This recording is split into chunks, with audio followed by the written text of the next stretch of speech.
बिस्मिल्लाहिर्रहमानिर्रहीम अस्सलाम वालेकुम। ये स्टूडेंट्स, अब हम एग्जाम्पल 2 की तरफ आते हैं। ये स्पिन स्प्लिटिंग में भी एग्जाम्पल काउंट की जा सकती है और स्पिन कपलिंग में भी ये एग्जाम्पल, जैसे पिछली एग्जाम्पल थी वैसे ही एग्जाम्पल भी कोड की जा सकती है या एक्सप्लेन की जा सकती है। तो इसके स्ट्रक्चर को आप देखें।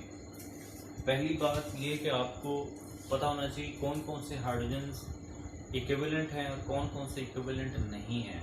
अगर आपको स्ट्रक्चर देखने से पता नहीं चलता तो आप टॉपिक को अच्छी तरह दोबारा पढ़ें। ठीक है, यहाँ पर अगर हम चेक करें तो हमें ये हाइड्रोजन जो इस कार्बन पर मौजूद है एक है, इसका नाम रख देते हैं ए, और इस कार्बन पर दो हाइड्रोजन हैं। ये दोनों हाइड्रोजन क्योंकि सेम कार्बन से कनेक्ट हैं इसलिए ये दोनों ही इक्विवेलेंट हैं, तो ये होंगे HB दोनों इक्विवेलेंट हैं इसलिए इनका नाम हमने HB रखा हुआ है, यानी कोई डिफरेंस नहीं इनमें रखा हुआ। पहली बात आपको क्या बताना चाहिए, कौन कौन से हाइड्रोजन एटम्स इक्विवेलेंट है और कौन से इक्विवेलेंट नहीं है। यानी HA जो है वो HB के साथ नॉन इक्विवेलेंट है, ये उसके इक्विवेलेंट नहीं है। इसका एनवायरनमेंट और है, इसका एनवायरनमेंट और है। दूसरी चीज जो आपको पता होना चाहिए वो ये है कि इन प्रोटॉन्स में से, इन हाइड्रोजन्स में से कौन सा किसकी आप कह लेंगे एब्जॉर्प्शन सिग्नल डाउन फील्ड होगा और किसका एब्जॉर्प्शन सिग्नल अप फील्ड होगा। यानी किसका absorption signal down field left side पर होगा, किसका एब्जॉर्प्शन सिग्नल अप फील्ड यानी राइट साइड पर होगा। तो ये भी आपको पता होना चाहिए। ये अगर आपको नहीं पता तो फिर शील्डिंग वाले टॉपिक को आप अच्छी तरह दोबारा कंसर्न करें, फिर आपको पता चलेगा। तो हमारा ये जो HA है ये जिस कार्बन से कनेक्ट है ये डायरेक्ट दो क्लोरीन से कनेक्ट है। तो ये क्लोरीन कार्बन से इलेक्ट्रॉन विड्रॉ करते हैं, कार्बन जवाब में हाइड्रोजन से विड्रॉ करते हैं, इसलिए इस हाइड्रोजन पर इलेक्ट्रॉन डेंसिटी काफी कम हो जाती है। तो जिसकी इलेक्ट्रॉन डेंसिटी कम होगी वो डाउन फील्ड पर एब्जॉर्प्शन देता है, इसलिए ये जो सिग्नल है हमारा डाउन फील्ड पर ये HA का सिग्नल लेफ्ट साइड पर। अब जो राइट साइड पर सिग्नल है ये वाला अप फील्ड का सिग्नल, ये HB की वजह से, HB की वजह से है। वो क्यों? क्योंकि HB जिन कार्बन से कनेक्ट है वो कार्बन डायरेक्ट एक क्लोरीन से, तो यहाँ एक क्लोरीन है जो के इलेक्ट्रॉन विड्रॉ करती है, इसलिए इन पर इलेक्ट्रॉन डेंसिटी निस्बतन ज्यादा होगी, इसलिए ये अप फील्ड पर जाके एब्जॉर्ब सिग्नल देते हैं। उसके बाद आप इन सिग्नल्स को चेक करें। फर्स्ट ऑफ ऑल हम HA की बात करते हैं। इसका सिग्नल आप देखें तो अब इसका सिग्नल 3 पीक्स में स्प्लिट है, यानी ट्रिपलेट में स्प्लिट हुआ है। अगर ये सिंगलेट होता तो इसका अगर इन तीनों आप पीक्स का एरिया जमा करें तो ये एक सिंगल पीक के एरिया के बराबर आना था अगर ये सिंगलेट होती तो अब ये ट्रिपलेट है, इसमें पहली और तीसरी पीक लो है और दरमियान वाली पीक जरा हाई पीक आ रही है, बड़ी पीक आ रही है। इसका मतलब है कि इनका जो एरिया है वो इस तरह डिवाइड है 1:2:1, यानी दरमियान वाली का एरिया बाकी दोनों वालों के एरिया से डबल है, 1:2:1 ट्रिपलेट। अब इस ट्रिपलेट आने की सबसे पहले हम रीजन देखते हैं कि यहाँ ट्रिपलेट क्यों आ रहा है।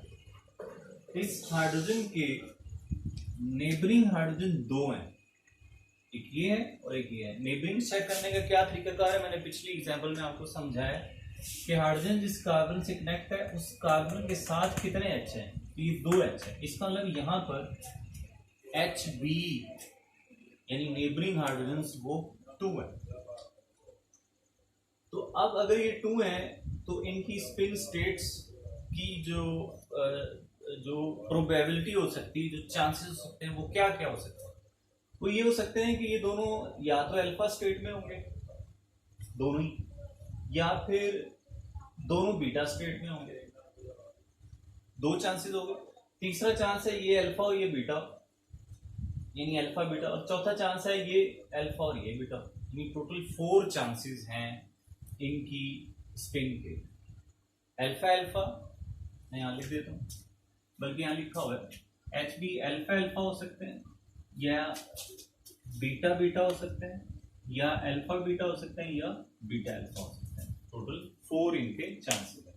तो फर्स्ट ऑफ ऑल हम अल्फा अल्फा की बात कर लेते हैं। पिछली एग्जाम्पल को आप ज़हन में रखें, उसको अच्छी तरह स्टडी करें, तभी आपको ये चीज भी समझ आ सकती है।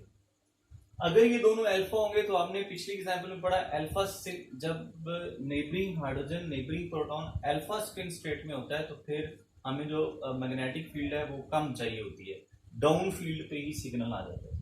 इसलिए ये जो छोटा सिग्नल है डाउन फील्ड वाला, ये किस वजह से होगा, जब ये दोनों प्रोटॉन्स किस स्टेट में होंगे, अल्फा अल्फा में। यहाँ भी ये लाइन में हमें शो किया गया कि ये सेंटर पे हम इसकी डेल्टा वैल्यू ले रहे हैं, यानी टोटल 3 सिग्नल है, जैसे आप देखें ट्रिपलेट है, तो ये सेंटर वाले से हम इसकी डेल्टा वैल्यू मेंशन करते हैं, जो भी आए वो बुक पर आप देख सकते हैं।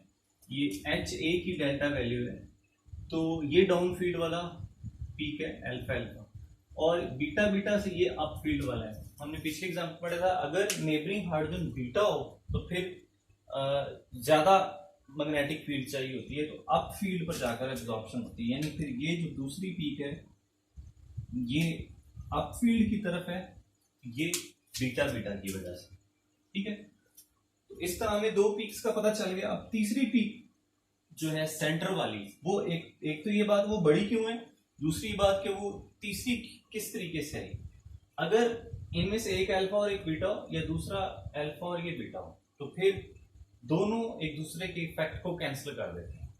ये अल्फा और ये बीटा हो, तब भी इसकी मैग्नेटिक फील्ड उसकी मैग्नेटिक फील्ड दोनों जब इसके ऊपर असर करेंगे तो वो एक दूसरे के इफेक्ट को कैंसिल कर देंगे, क्योंकि उलट है।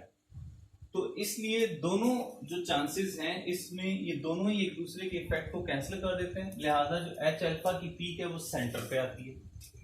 ठीक है, और ये ज्यादा बड़ी क्यों आती है, क्योंकि यहाँ 2 चांसेस हैं। ठीक है, नेबरिंग हाइड्रोजन नेबरिंग प्रोटॉन्स के 2 जो हैं हिस्से वो इफेक्ट करते हैं, या एक अल्फा या बीटा, या पहला बीटा और दूसरा अल्फा, इसलिए ये इन दोनों से डबल होगी। यहाँ जस्ट अल्फा अल्फा का इफेक्ट है, यहाँ जब दोनों बीटा उसका इफेक्ट है, यहाँ दोनों अल्फा बीटा या बीटा अल्फा उसका इफेक्ट है, इसलिए ये बाकी दोनों से डबल आ रही है। और फिर इनके कपलिंग कांस्टेंट जब 2 हो जाएंगे, इन 2 पीक्स और इन 2 पीक्स दोनों में डिस्टेंस सेम होगा, तो ये 2 यहाँ पर कपलिंग कांस्टेंट्स मौजूद है। नाउ हम आते हैं HB की पीक की तरफ। HB की जो पीक आती है वो डबलेट है, डबलेट पीक है, दोनों की जो एरिया है वो भी सेम है, यानी यहाँ दोनों के एरिया की रेशो क्या है, 1:1, डबलेट में 1:1 आ रही है। तो ये नीचे मैंने यहाँ पर प्रोटॉन B की सिग्नल को डिस्कस किया था। इस B का नेबरिंग A है, ठीक है, इन दोनों क्योंकि दोनों इक्विवेलेंट है, दोनों का सिग्नल एक ही आना चाहिए था, लेकिन नेबरिंग हाइड्रोजन ने इस पर असर किया। जब H अल्फा होगा, यानी ये वाला H अल्फा स्पिन स्टेट में होगा, तो ये डाउन फील्ड एब्जॉर्ब करेंगे। ये देखें H अल्फा होगा तो ये वाली पीक आएगी डाउन फील्ड, और जब H बीटा स्पिन स्टेट में होगा तो फिर इन दोनों की फील्ड अप फील्ड आएगी। और अगर ये H हो ही ना तो फिर इनकी सेंटर पे यहाँ पर एक पीक आ जाती in absence of H A। तो और इन दोनों में जो डिस्टेंस है that is coupling constant A D। यहाँ पर एक बात नोट करने वाली, बल्कि 2 बातें नोट करने वाली। एक बात तो ये है कि जो एक ही तरह के प्रोटॉन्स हैं जैसे HB हैं, इनके नेबरिंग में जितने प्रोटॉन्स होंगे उससे 1 प्लस करके पीक जो है वो पीक ज्यादा आती है। मसलन अगर हम इन प्रोटॉन्स की तादाद को कह देते हैं P, तो फिर टोटल जो पीक्स हैं वो कितनी आएंगी, जो अगर हम HB की बात करें तो इनकी टोटल पीक्स निकालने का फार्मूला क्या होगा कि जो नेबरिंग एटम्स हैं सपोज HA, उनकी तादाद है P, ठीक है, और उसमें हम ऐड कर देंगे 1, तो इनकी टोटल पीक्स आ जाएंगे। अब यहाँ नेबरिंग हाइड्रोजन कितना है, एक ही है, HA एक है, तो 1 + 1 टोटल आ जाएंगी 2। तो ये फार्मूला है नंबर ऑफ पीक्स कैलकुलेट करने का। यहाँ P क्या है, नेबरिंग एटम्स की तादाद, नेबरिंग एटम्स की तादाद या नेबरिंग प्रोटॉन्स की तादाद। सपोज इसकी हम बात करें तो इसके नेबरिंग प्रोटॉन्स कितने हैं? 2। तो इसका मतलब पी की जगह आएगा 2 + 1, यानी जितने नेबरिंग एटम्स होते हैं उसमें एक प्लस आप कर दें तो पीक्स की तादाद इसके लिए आ जाएगी 3। तो सपोज अगर यहाँ इस Cl की जगह भी H होता तो अब इसके नेबरिंग प्रोटॉन्स कितने होंगे? 1 2 3। तो P की जगह आना था 3, यानी नेबरिंग प्रोटॉन 3 + 1 करना है, टोटल 4 पीक्स इस केस में फिर आते हैं। तो इस तरह हम नंबर ऑफ पीक्स जो है वो निकाल रहे हैं। एक बात ये होगी कि नंबर ऑफ पीक्स का आपको पता होना चाहिए कि वो कैसे निकालते हैं। दूसरी बात पीक एरिया की होती है। पीक एरिया कैसे निकालना है? तो पीक एरिया निकालने का तरीकाकार है, ये फार्मूला है a + b की पावर है n। यहां n क्या है? Number of peaks. n mean number of peaks. तो अगर आप ये इस फार्मूले को ओपन करते हैं, यानी अगर आप नंबर ऑफ पीक्स लेते हैं 2 a + b की पावर 2, तो ये आएगा a² + 2ab + b²। तो इनके कोफिशिएंट्स को आपने देखना है, कोफिशिएंट्स को देखना है, कोफिशिएंट्स को। तो ये कोफिशिएंट्स बनेगा 1:2:1, 1:1। तो इट मीन अगर पीक्स पीक्स होंगी 3,